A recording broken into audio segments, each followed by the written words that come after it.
And I'm going to make sure that all of our things are connected. Hello, hello, hello, everyone. If you are seeing this, then you must be in the right place.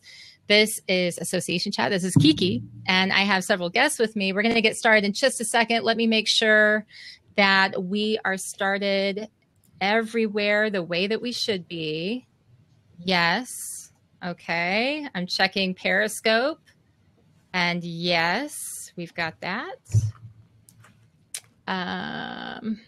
And let's check out, finally, we'll check out what we're doing with Facebook Live. This is always kind of crazy the way that it rolls, but okay. So it looks like we're ready to go. Welcome, welcome, welcome everyone to Association Chat. This is your weekly online discussion for the association community where we warm ourselves by the virtual fire with topics of the day, welcoming thought leaders and trailblazers alike to join up in this online home for the community. I'm the host of Association Chat, Kiki L'Italienne, and I want to give a shout out to our wonderful sponsor, Fontiva. It's the AMS for innovation. Their ongoing support of Association Chat means a lot to me and to the community here. If you're on Crowdcast, you can click the little call to action button at the bottom of the screen to check out Fontiva. They've got an awesome blog for association community, for the association community. And if you're listening to this later on iTunes or on Google or on Stitcher, you can just visit fontiva.com and check out their blog. So for this episode of Association Chat, we are talking about a favorite subject for many people and also something that troubles a lot of people who are trying to make it work. We're talking about webinars. This is titled Webinar Revolution, and that's because we need one. With me today are several guests. We might have a fourth person that comes on, but with me today, right now, we have Tracy King. She's the Chief Learning Strategist and CEO of Inspired Ed. We have Renee Latimer. She is an association executive with American Dental Education Association with so many credentials, I couldn't possibly list them all. Lance Simon, he is the Vice President of iCohere, right? Did I say that right? You sure did. Okay, thank you. And he, oh my gosh, so he has 1,000,001. They all have these extensive bios that you can read about on the description for this show. But I want to skip past that and get to the juicy stuff, the really, really good stuff, because today we have a situation, my friends. We are dealing with webinars that are boring, not driving engagement. We have webinars that are missing the mark. We have people who are trying, organizations who are trying to engage and educate people and struggling. And we have a lot of questions, don't we? Yes. Yes, we do. So let's talk about it. Let's talk about this. So here's the current situation. We are in a situation where people are dissatisfied, unhappy with the way that webinars are being put on, but they don't know what to do. And Tracy, I know that this whole talk today came from a discussion that was happening in the Association Chat online community. And we got to talking and you pulled together this awesome group of people to give us a little bit of knowledgeable feedback on what we can do. So let's talk about it. What do you see happening and what do we need to be doing instead? Let's start there. All right. Well, what I see happening is everything that you said. Webinars are boring, they're too long, they don't engage participants. We have this incredible technology that's continuing to evolve in amazing ways that it's built for interaction. It was created specifically for virtual interaction, and we've kind of put baby in the corner. We're only letting baby deliver unidirectional presentations. And so everything is about these text-heavy slides, and interaction is relegated to a few chats or a few polls when it should be a discussion. There's so much potential for how webinars can function in our learning portfolio and for how we can produce them, which I'm so excited to talk about today with our guests. So I'm coming at this topic from an education strategy and learning design perspective, We've got Lance here, who's coming from a technology perspective and a producer's perspective. And we have some association pros, you can see Renee right now, whose organizations are taking a look at webinars and saying, this isn't working. So how are we going to be strategic about this? And sorry, all of my books are falling down right now. Well, it was almost a disaster. And how are we going to, strategically reposition webinars so that they're a meaningful part of our learning portfolio, that draw people to attend, that draw people to interact around really important topics of content? Yeah, I mean, I think that it's such an important thing because people can put a lot of money and time and resources. Yeah. You reach out to a subject matter expert, you get the really important speaker, author, what have you. They come on to do this wonderful webinar and crickets. Crickets, right? Or you have people who are on there and something falls apart tech-wise. There's so much that can go wrong.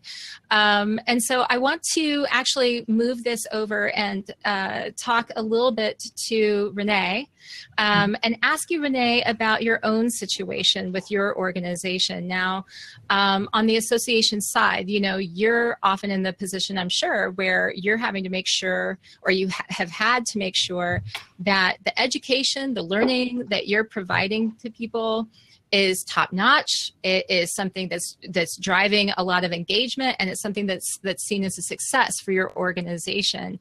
So how, I imagine that that's true. How are you working to serve your members and sort of evolve what you're doing? Give me sort of a history of what you're doing with webinars. Well, my strategic goal is to reestablish webinars back into our e-portfolios. We currently produce 6, but our initiative currently is to produce around 40. So finding content that's relevant to our members is very important. And, like you guys have mentioned, engagement is a must. How do we engage? Our last webinar that we had was actually 45 minutes. It wasn't an hour. So we also implemented polling questions, and we actually had a robust chat with the presenter, and also content. I always tell my coworkers here, does the content have legs? Where is it taking us? Can we streamline it into a live event, or into social media, or a part 2 webinar? So we're considering, I think you have to be creative. There's an art and there's a science, really, to putting this all together. The art is allowing yourself to be nimble. Maybe it's a 45-minute webinar instead of an hour. The science to it is maybe pulling data from different areas and evaluations. And currently, we have a cross-functional team that we're putting together, because this information shouldn't just lie in the meetings department or the professional development department.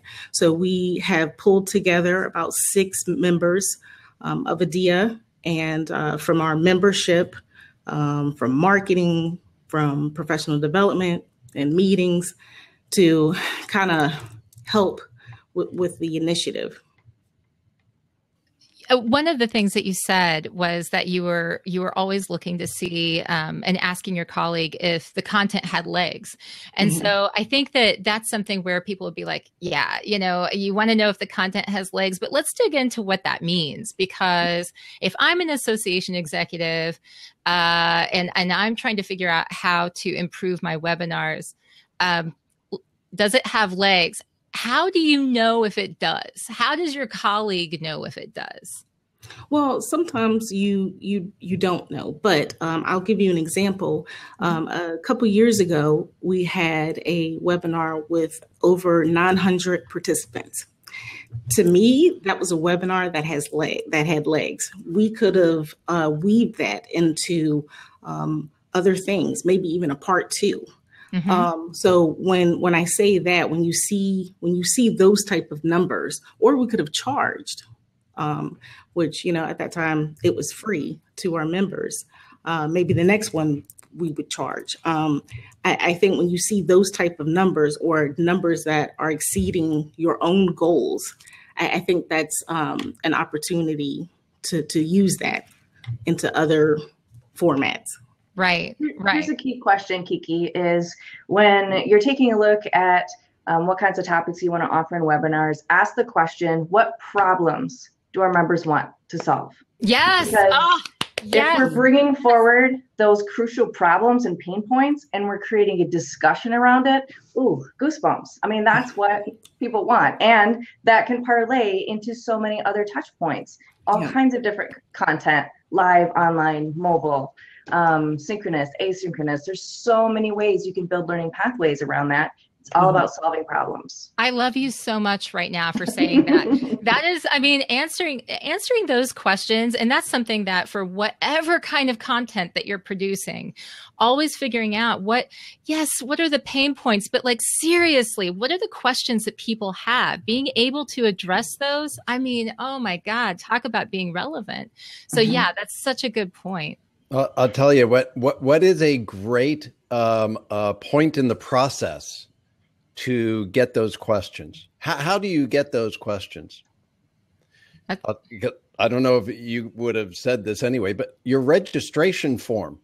Yeah. It's amazing to me that most registration forms don't have any like little survey in them. They don't ask people for their key objectives. They don't ask people how experienced they are. And one of the things that I think is just such an easy add-on is to do that. And then if you ask people for words, or if you ask people for phrases, take those and put them into some sort of word cloud tool. I use Wordle.net, whatever you want. Or have a little survey like a Mentimeter kind of poll, and just have people type in 3 words that they think about this topic or that they have as goals, and then show that feedback right at the beginning of the webinar. What you're doing is not only giving people information about what you're going to say, right? I'm going to tell them what I'm going to tell them, and then tell them what I told. But you're also saying right at the beginning, you own this program with me.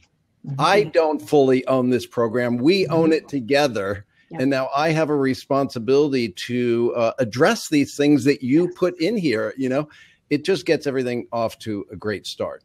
Well, see, and that's such a good point, because I wanted to dig into that a little bit more. Is it at the registration, or where is it that you're gleaning these ideas and getting these ideas and ending up with, I mean, a lot of people would be blown away to have 900 attendees for a webinar. I mean, we can't see the people who are participating necessarily, but I would ask at this point for someone to, for a show of hands, how many people are regularly getting this kind of attendance?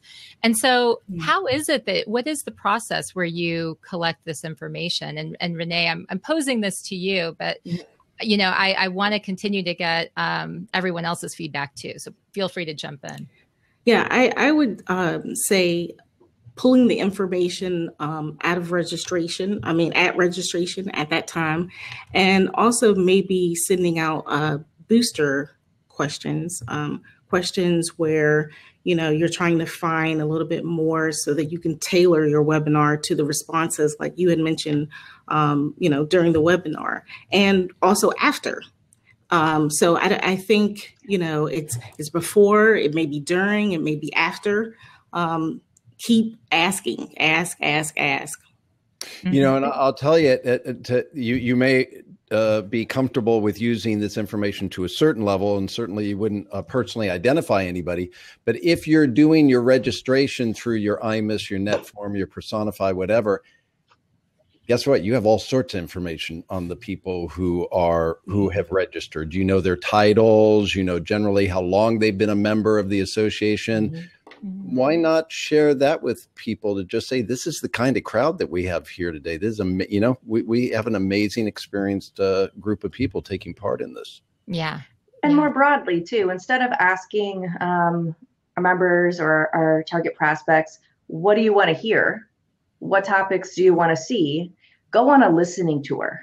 Go where they are, where they're talking, where they're sharing problems, where they're trying to crowdsource solutions. And then you will know quite clearly. Go to association chat if you're serving that community. And you'll see exactly what people are looking for. We have to be creative about listening where people are having this conversation, because then we can bring it back to our learning community and dig in together. So what about, let me go into actually setting up the webinars. And we've talked a little bit about identifying subjects that resonate with people and really hit the mark.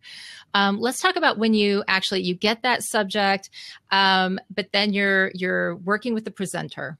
And a lot of times when I've been invited to be a presenter on a webinar, maybe there's a run through on how to use whatever sort of software or system, how do you toggle back and forth between the slides, or, how do you ask a poll question or something like that?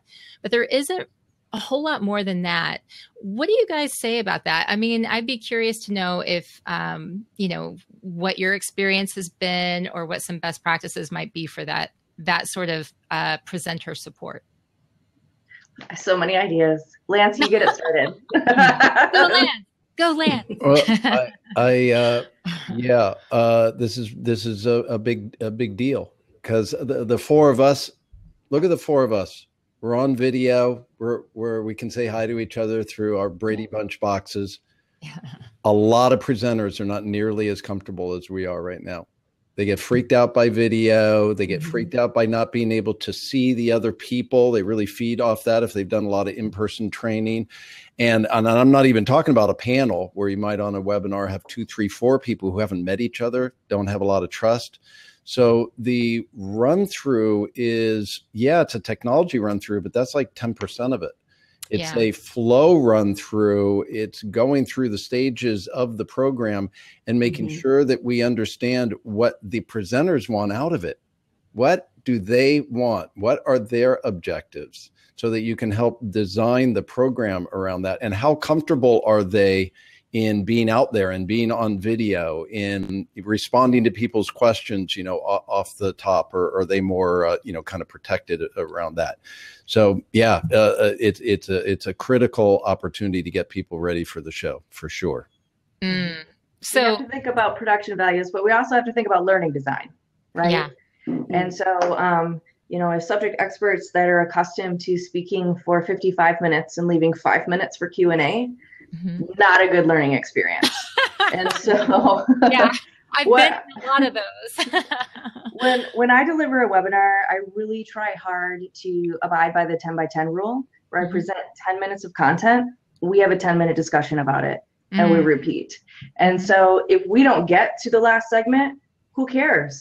Because the conversation is so rich and it's so meaningful, because it's about solving the problems in the room.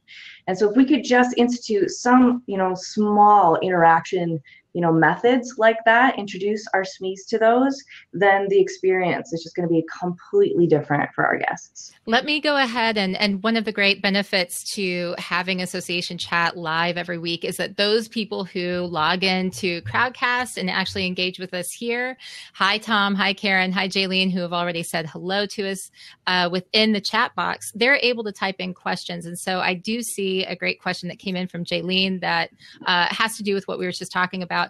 How far in advance do you recommend a practice session should occur? What's the most effective? I know for us, our practice session is normally a week before the actual webinar. And we actually, I encourage, put it that way, to do a full run through, not only the technology aspect, but I want to hear what you're going to say. I want to see your PowerPoints. And so I carve out a little over an hour to go over everything. So I would say a week out. I think I would prefer. I would agree with that. No more than a week. People forget. People totally forget. Yeah. So I would even squeeze it in a little bit more, maybe 3 business days, and make sure that they understand. I know this is a technology thing, but make sure they understand that the computer that they're using for the run through is really kind of the computer that they should use for the show. Oh my gosh, sorry about that. I've had so many times where there's been a meltdown because, I didn't think about that. I was using. And Audra, I see your question. Is a session recorded? Yes. And you can listen to the audio later on iTunes. It becomes a podcast. Also, if you want to watch this later, as soon as we're done, you can watch the replay and you'll see exactly everything that was in here. And Adrienne Bryant, hi, Adrienne. She says, yes, please use the computer that you're going to be on whenever you have a webinar. Please, presenters. One thing that you hit on a little bit earlier, Tracy, is that you were talking about learning design, the learning design piece of things, which I think kind of gets lost. We get so caught up in figuring out who we're going to bring on, what we're going to cover, the technology, and making sure all the bells and whistles are ready to roll, that we forget about the actual learning design, right? And so I want to talk a little bit more about that, into making sure. Now, you talked about how you break down your content so that you're able to make sure that there's a lot of good, rich knowledge and learning happening in that. But are there some other things that people can do to try to either build engagement or get more out of the webinar experience? Oh, certainly. So really, those learning objectives that we write and then we don't do anything about, they really should be our drivers. They should be telling us what kind of experience do we have to provide in order for those objectives to be met. And so a lot of times those objectives can't be met in one session. And so we need to be thinking about what series of touch points do we need to create in order to get our learners from A to B? What kind of conversations do we need to have? What kinds of interaction with the content must we facilitate so that by the end of this experience, our learners are able to do or be X, Y, or Z? So really understanding that those learning objectives are drivers and they should be measurable, but then thinking of all of the different ways that we can create experiences around content. What is the purpose of webinars in your portfolio? That's a question that every learning team should be asking. Everyone in the learning team. We're thinking about the entire portfolio. So is the purpose of our webinar programs to continue a conversation after a seminal event? Awesome. So then that informs our design. Is the purpose of webinars to prime learning? So it's a before, and then you have a during and after touch point. Is the purpose of webinars to offer coaching conversations around leadership programming so that those who are in training, who are developing, can interact with people who are seasoned and have more experience. So thinking about your learning objectives, thinking about the purpose of webinars in your program portfolio, and then thinking about what the learner needs. And so when we come together, when I put together a webinar, I like to talk about those pain points that we talked about. I like to flesh out what content chunks would be relevant for us to chat around. But then I like to create a tool. And I don't want to give away my slides. I want to extract what's important about that presentation or what next step tool can be offered that will help transform the journey for the learner. And so thinking along those lines of what's our purpose, what do our learners need out of this, how can we support them after they leave this space, are really key questions to our learning design. Yeah, I mean, I have to agree, because I think that, a great example is when somebody comes up to me and they say they've looked at my slides ahead of the presentation. They're like, I loved your slides. And I'm like, there's nothing on them but images. And we've all learned how that we need to not fill our slides with text. So I'm like, what could you get from it? I don't know. That you like the pictures? Thank you. I don't know. But so the learning is so important, but there's also the logistics, there's the tactical, like what kind of platform to use. And I'll say that in the association chat group, and I want to get into some questions that we have from our viewers right now, but I also want to ask a few of my own questions for my own purposes, that's what I get for being the host on the show, yay, is getting back to some of the logistics and these platform questions. You know, in the association chat, someone asked this question of, they're just getting started. They know that they have to start putting on webinars for their association. What kind of platform should they go with? And there's all kinds of software solutions. There are, you know, browser-based solutions. There are things that people have to download. And it just seems like there are 1,000,001 different choices. So my question to you would be, are there a few that sort of rise to the top? Are there some that you say, you know, there's a lot to go with, but given no other information than this, maybe start here? Well, I'll start off with a couple of my favorites. I've looked at a bunch. I've never actually used this platform that we're using today. It seems very nice. I haven't seen the back end of it, but the video seems very clear and the chat is very nice. I like the icons that show people. I also really like Zoom. Zoom is very easy to use. It does require a download, but it's a small download. It's pretty light. Most people are able to get it installed, and it is certainly full featured and has a good price and is a good company. I also like On24, and On24 has a lot of marketing tools. It's really, they call themselves a marketing platform that does webinars. You know, they have a lot of marketing automation integration with CRM systems, but they also have a full HTML5 interface, so there is no download anymore, and that's really nice. So those are two. You know, a lot of people use GoToWebinar as well, and Adobe and WebEx. There you have the big ones, but I like those two. Yeah. Do you guys agree? Do you have any others that you think that you might add, or is that a pretty good place to start? That's a pretty good list. I do like GoToWebinars. We currently use Blue Sky, but we consider a facilitator, which comes with Blue Sky, and we considering integrating with our association management. And also we give CE and certificates and evaluations. So in terms of the whole package, I like Blue Sky. Yes, I wanted to go ahead and start answering Deborah's question here. She says, how do you pick the best times if you have an international membership? Should you offer the same webinar at several different times? So this is a pretty good question. I think that a lot of us who are global, you know, we have global organizations and we have to think about people in many different places with many different time zones. Do you guys have any tips for Deborah? That's a great question. I see Lance wanting to answer that question. I was just going to ask the question, how global are we talking? Are we talking into Europe, or are we talking all the way to Asia? Because if you are just talking into Europe, then you can do it kind of midday, still get the end of the day there, and not be too early to lose your West Coast people in the U.S.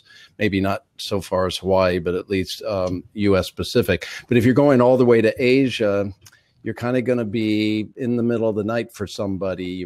You might want to consider doing it twice. Doing a couple. Yeah, that's a really great answer. Thank you.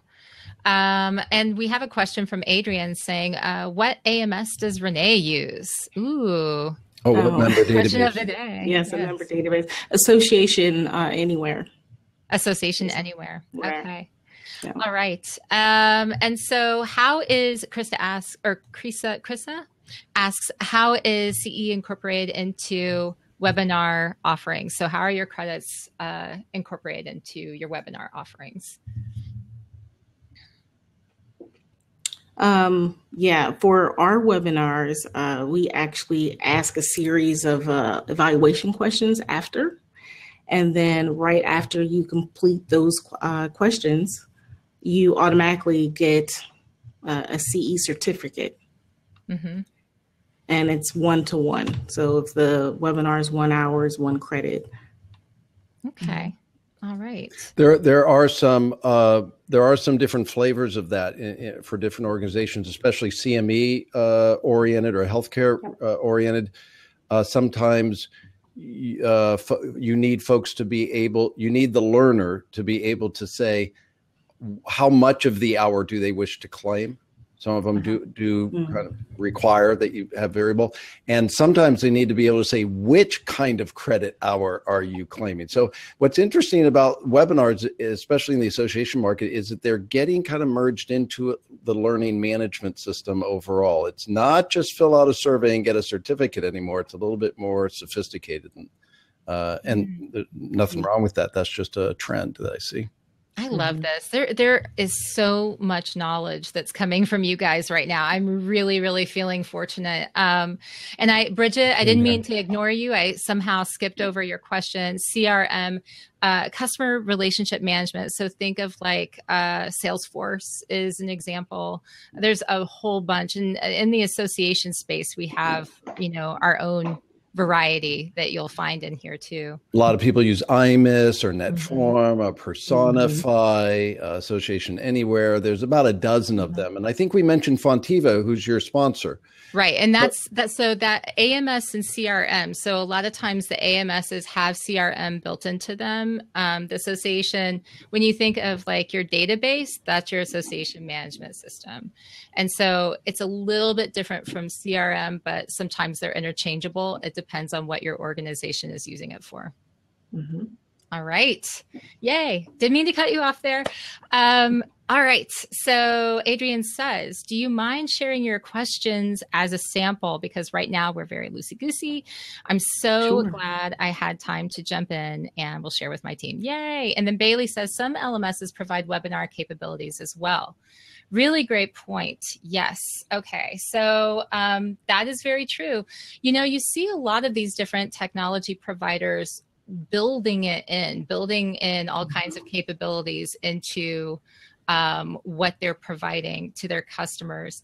What do you guys think about this? Are there hazards that people should be aware of? Is it something that's good, bad, ugly? What are your perspectives?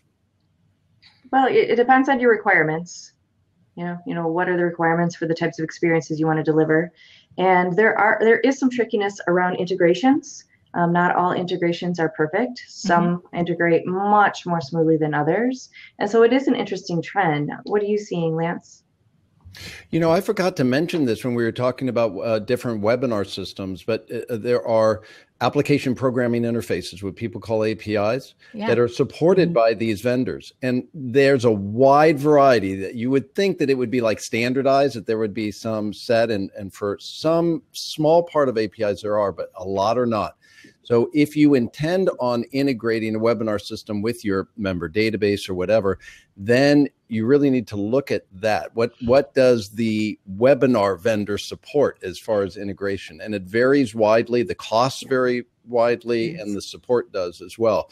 But there's always a trade-off with integration. Like for us, you'll notice when I was talking about, best of breed, I didn't include Cisco WebEx, but Cisco WebEx is what we integrated with. I wouldn't say that they are necessarily best of breed, state of the art, but it's solid as a rock, and their API support was awesome, and just overall their support was awesome. And for us, it was very, very important to have a tightly integrated system. So it's a trade-off. Okay, so let me talk a little bit more about some logistical questions, because we have people asking questions about time zones, platforms, marketing, all of this good stuff. We got another question that came in, and it's all about how far in advance should you promote the webinar? So let's talk about that. Well, we normally promote really 8 to 4 weeks out. That's what we like to do. Our last webinar, we actually promoted, I want to say, a little less than 2 weeks out. And, we had good participation, actually. But we try to stay between 8 and 4 weeks. Okay. Okay. And multiple touches through that 8 to 4 weeks, right? Yes, multiple. Right. Yes. And possibly a blog post about the upcoming webinar. Right. And, right. Working things in like that. So social media has to be just wrapped into this. So Kiki, for this webinar, how far out before it did you start promoting?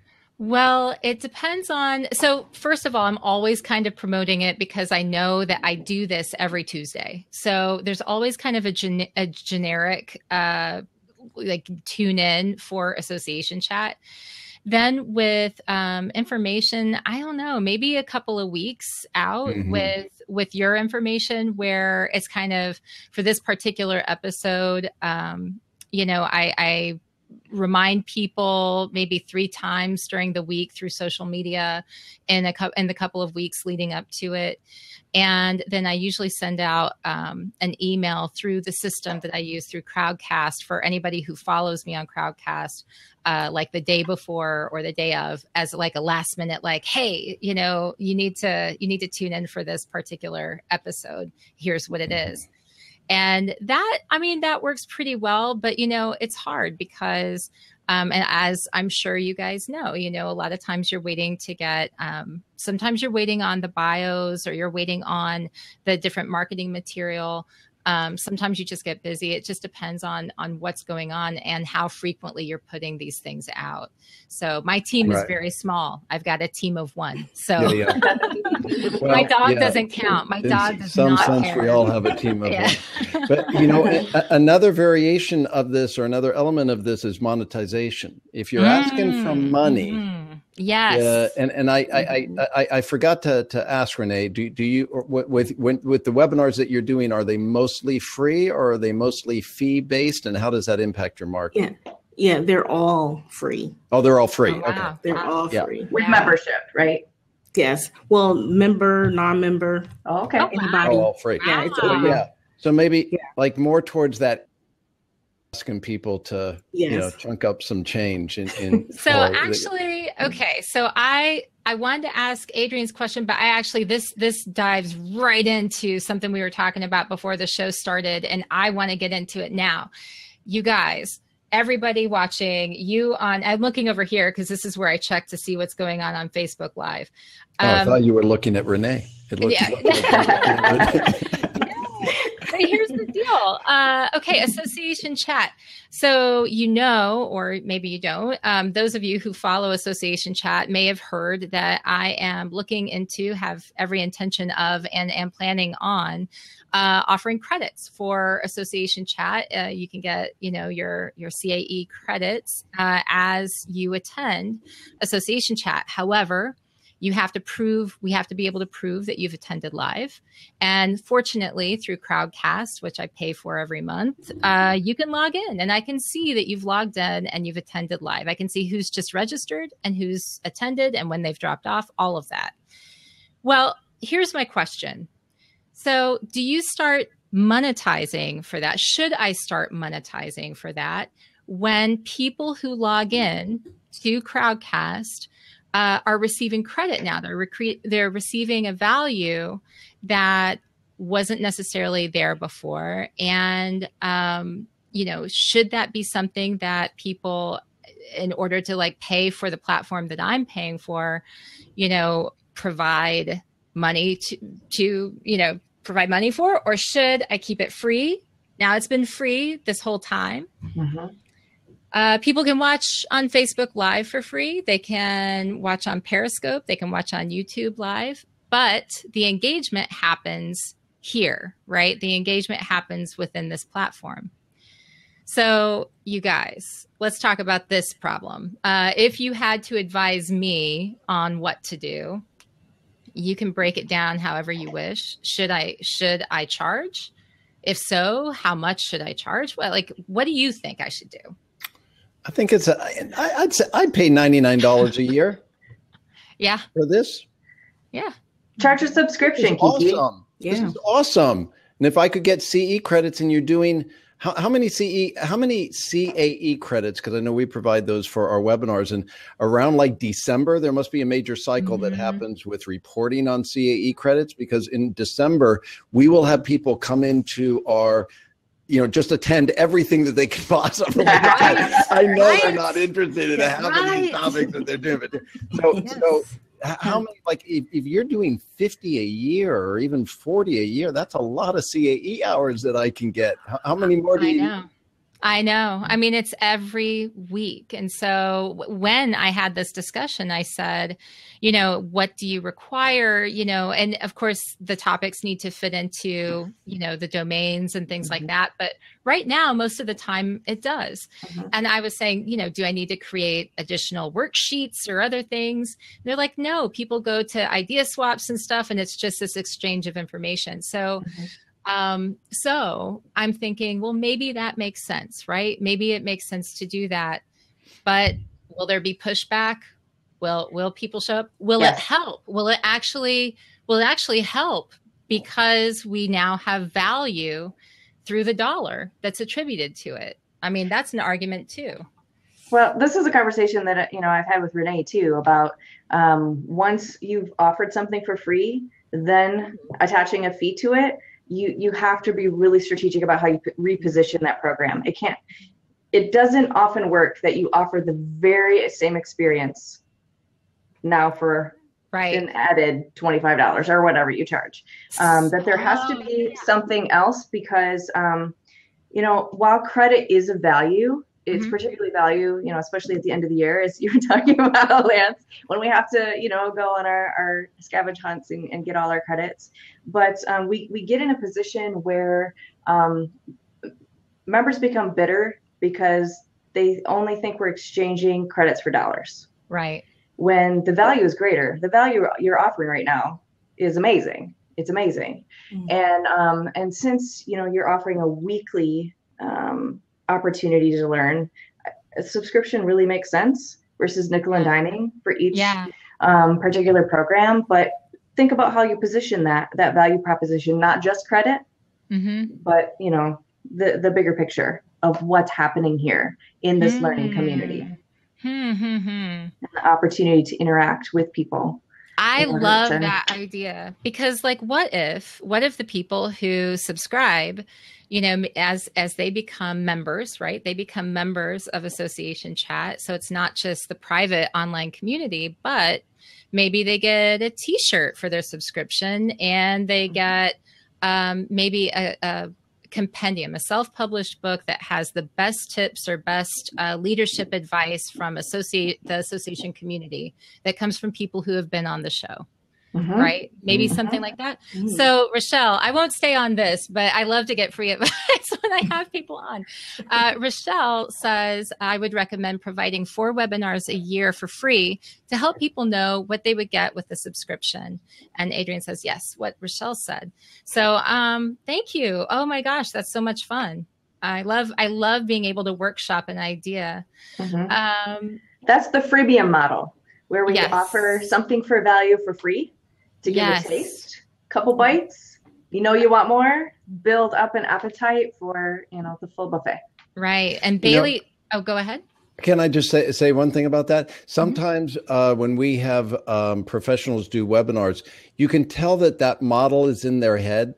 Like they want to talk, but they don't want to talk too much about what they do. It's kind of like a webinar of teasers, but it doesn't have. And I warn people against that because when people come into a webinar, we got to remember they're always thinking, "What's in this for me? What is in this for me?" So that's one of the reasons that I love Tracy's the 10 by 10 model because you don't go too far into your content without telling a story, doing a case study, bringing it together, and then letting people do what they want to do, which is talk. They want to talk, whether it's doing breakouts or it's unmuting people, however you're going to do it. Get people to talk. They have so many stories, especially with adult learning. People have all these attendees today on our show. They're so experienced in their spaces and they have stories to tell.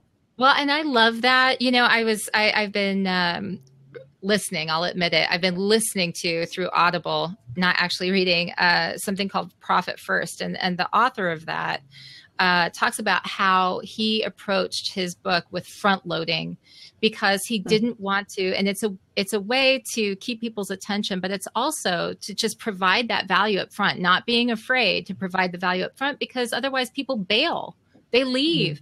And I hate sitting through even 5 minutes of a webinar where it's clear that they're going to string me along to market to me. They're just stringing me along to try to get me to buy the next thing. I hate that. I hate it. Well, so just to wrap back around to the topic that you asked our advice on, you need to be careful about that, because you don't want to be doing these kinds of programs and kind of be saying, well, we do this kind of program, but if you pay, then you get the real thing. Then you'll get the real value, or you need to be sure that you continue this forum that is so rich and valuable for people.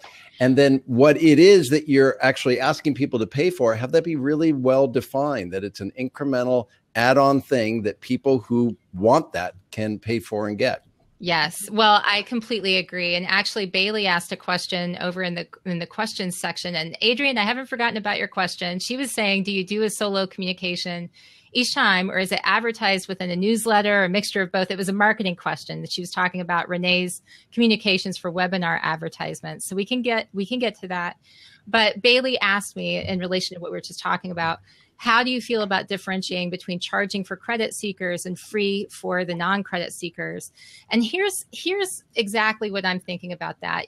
You guys should know, I have been hosting association chat since 2009, and it was only earlier this year that I even asked for sponsorship. So being dedicated to something more than any exercise routine, diet, or job that I've ever had since 2009, I every week show up, and I would never, ever think about taking away from the value of what this is. However, what I've been thinking is that for those who want to have the credit or want to have this membership experience, it might be something like a Patreon kind of thing, where if you buy onto a certain level, if you subscribe at a certain level, you're a patron, you're a supporter of the chat, whatever, maybe it is that you get, in addition to this, you get something else, right? You're able to prove that you've got the credits, but then you also get the association chat t-shirt, and maybe you're able to, I don't know, I'd have to think about it, but something where you get these different levels of engagement and a little bit of love back from the show. Yeah, I would never take away from the value of this. That's amazing that you've done this. Why? Do you mind if I just ask you just briefly, why did you start doing this in 2009? No, well, here's the deal. So, so it started out as a Twitter chat, and it was a tweet chat, and people just showed up and they talked about whatever. And actually, Jeff DeCania, so the hashtag Allison chat, I'm going to blame my good friend Jeff on that one, because he actually brought people together to communicate on Twitter about this. But he's a busy guy. He's very successful in what he does with consulting, and they would show up and just hold space for the association community. And he said, I can't do it. Can anybody step in? And I did. And I just kept doing it.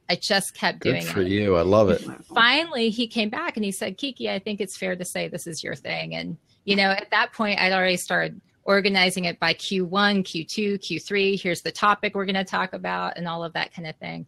And so, I mean, it's been like that ever since. And it jumped from, a few years ago from tweet chat to doing video interviews. And it's now we have the podcast too. So it's awesome. Yeah. Great. Yeah. Thank you. Thank you. So Kelly says, I recently read about an idea of producing just a 4 to 5 minute video that teaches one quick concept to show what you could learn in a webinar series. I'm going to try that. It's a great idea. I love that idea. I love that idea. I think what would be a hurdle for a lot of people is a lot of them would get hung up in even creating that 4 to 5 minute video, where they feel like they either need to work with a video production team, or they're just not sure exactly. A lot of people get scared about, we want to make it short enough, poppy enough, snazzy enough, compelling enough that it's going to draw people in. And there's so many ways to approach this. But I think that just deciding not to do it is maybe the biggest mistake, because it's like, because they should try, right? They should experiment and try. What do you guys think? Yeah, pick a place on the spectrum of your content leaders doing a phone selfie video to, you know, all the way to the other end of having produced media bits, you know, to promote particular events. I mean, find a place on the spectrum that's comfortable and just start and just try.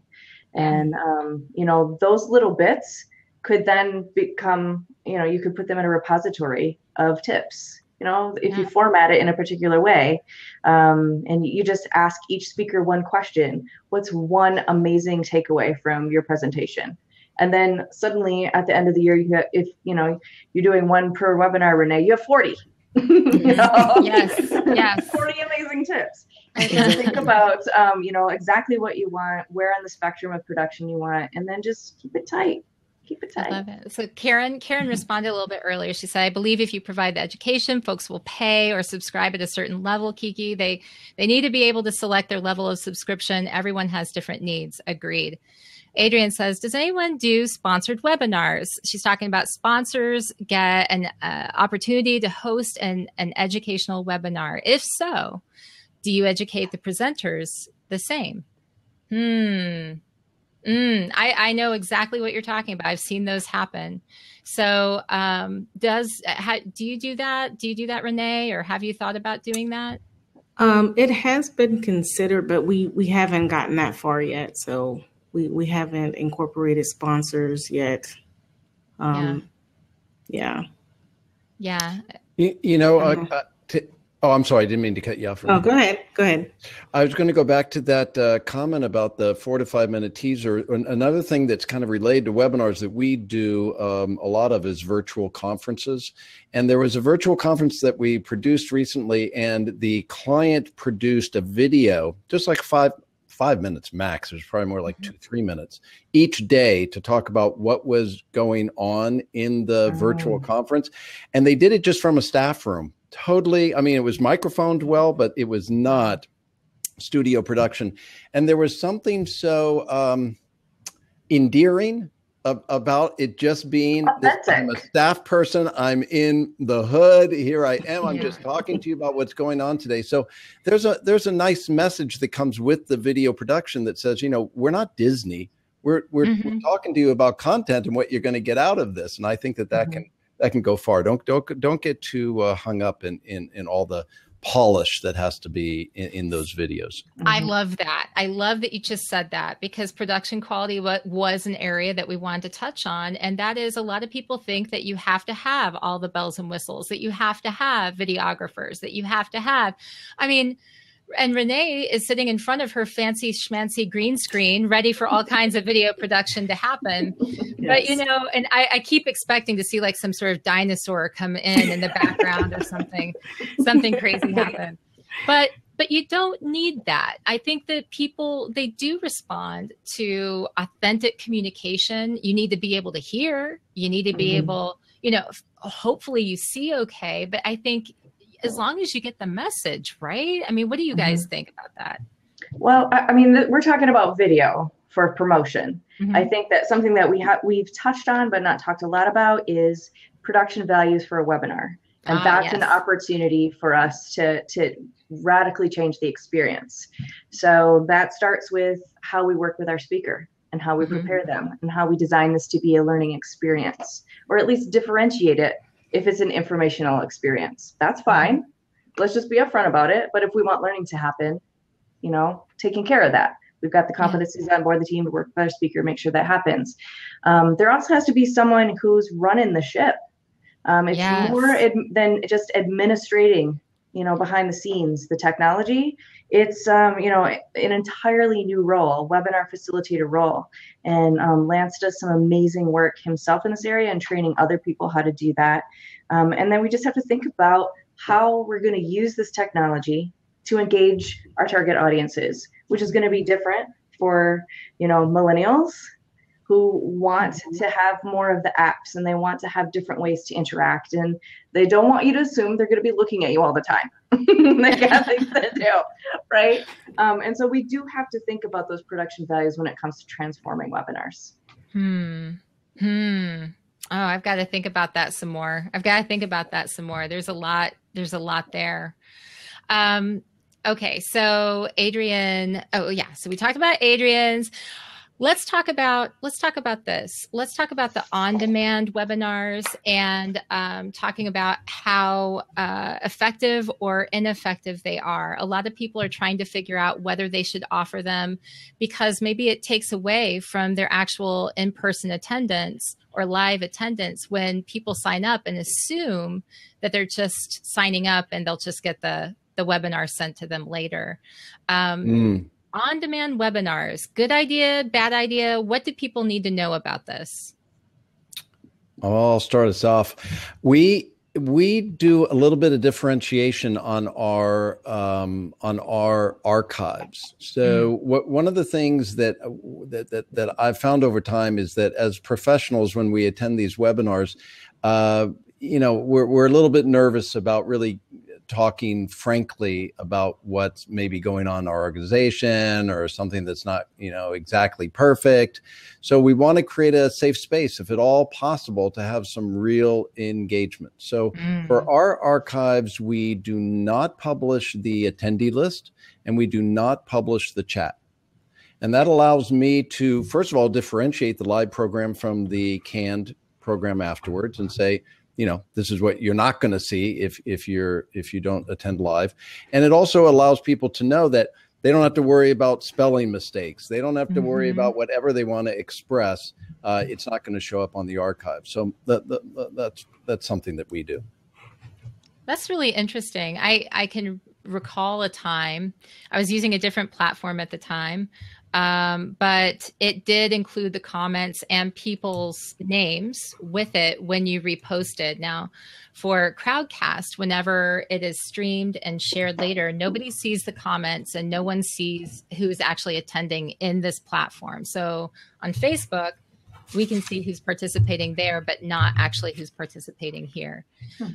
Good. A previous platform I used was not like that. And when I shared the replay in the private Facebook group, someone contacted me later and said, "Ooh, could you take that down? I don't want my comment to be seen."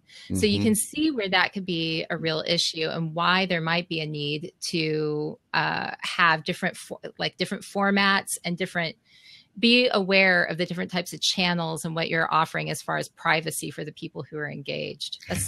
Can I just add one last thing to that? When you do in the end, if you're going to unmute people and ask them to answer a question, which I do in my webinars, then I tell people I don't record that part. I literally just turn off the recording for that part so that people really don't have to worry, because now they're going to be talking. The attendees are going to be talking, and what they share in that part is the most valuable stuff. That is the best part. Yeah. So sometimes it's good to turn the recording off. That's so true. Well, occasionally I have a live, with a live studio audience association chat, and it's when the actual official cameras turn off that the group around there, the people in the audience, we have probably another 30 minutes of discussion. And people will say, "Oh, but this was the best part." And I'm like, well, it's because it's not, it's not captured. Nobody else has that. So you can get those really good questions and get really honest. You guys, this has been amazing. We're approaching the end of the hour and it has just absolutely flown by. I want to ask you, do you have maybe one takeaway that people can take with them, one really solid takeaway that you would suggest that folks can use immediately to start using tomorrow or even today to start making a real difference in their webinars? Well, I would say consider putting together a cross-functional team. Like I had mentioned earlier, this doesn't just lie in one department, in one person. There are so many people that touch data in so many different ways. I mean, you have maybe membership that has more information about demographics that perhaps I don't have. And so I would recommend pulling in a small team. And we have 6 here. It doesn't have to be a large team, and I would recommend a small team if possible. But getting someone from membership and getting someone from marketing and professional development to come together. Mm-hmm. That's a good one. That's a good one. Tracy? I would say realize that this is a learning space, and to not treat it as a place to regurgitate an experience from elsewhere, but a place where we design a new experience together. And because this technology was specifically crafted for interaction, think about that as your starting point. How will we interact around this content today, so that we can rise together, so that we can learn together, we can build community around content. That's really what webinars are superheroes at. And so leverage that. I love it. All right. And you're up. I would say, try a breakout. Try ways to get people talking to each other.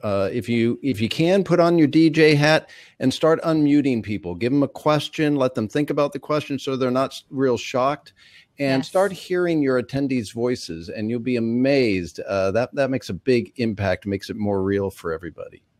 I love it, Lance. Thank you so much. You guys, this really has been incredible. And I can already see in Tracy's face, she has more that she wishes that she could have said. So, we had a little brief discussion before we went live, you guys. And so I think I have a couple of links and resources that I'm going to be able to share with you after we log off here, and I'm able to pull things together. I will post it on associationchat.com, and I will also be sharing it in the private Facebook group for Association Chat. If you're not a part of it, I hope you become a part of it. For all of you, thank you so much for being a part of today's Association Chat. As a reminder, you can always catch each week's live episode as an audio podcast on Fridays on iTunes, Google Play, and Stitcher. Next week's live chat is talking about what will we do for work, when we'll be talking with association leaders and their partners on innovative ways to approach the skills gap. These are association executives and some of their industry partners who are coming up with some pretty creative ways in order to address the skills gap, working together and reaching out to communities who either want to pivot in their careers or new people who are new and younger coming into the workplace. So you want to catch that. It's going to be really important. Until next time, everyone, keep asking questions to learn every day. As Joseph Campbell once said, the cave you fear to enter holds the treasure you seek. Bye, everyone. Thank you. Thank you. Thank you. Thank you.